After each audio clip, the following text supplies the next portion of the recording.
દાહોદ જિલ્લો મધ્ય પ્રદેશ અને રાજસ્થાનની બોર્ડરને જોડતો જિલ્લો છે. ગુજરાતમાં દારૂબંધી છે, તેમ છતાં બુટલેગરો દાહોદ જિલ્લાના આંતરિયાળ ગ્રામ્ય વિસ્તારોના રસ્તાઓમાંથી વાહનોમાં દારૂ ભરી ગુજરાતમાં પ્રવેશે છે. જેમાં આજરોજ મોટી ખરચ ગામ નજીક ગરબાડા દાહોદ હાઈવે પર પિકઅપ ગાડીમાં ભરી દારૂનો જથ્થો પિકઅપ ગાડી દાહોદ તરફ આવી રહી હતી.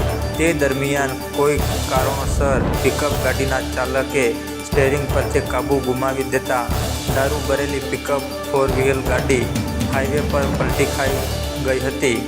જેમાં પિકઅપ ગાડી પલટી ખાતા પિકઅપ ગાડીમાં ભરેલો ભારતીય બનાવટનો પ્રવાહી જથ્થો હાઈવે પર વખેરાયો હતો. વહેલી સવારે ગ્રામ્ય વિસ્તારોના લોકોને દારૂ ભરેલી પિકઅપ ગાડીનો અકસ્માત થયા હોવાની જાણ થતાં સ્થળ પર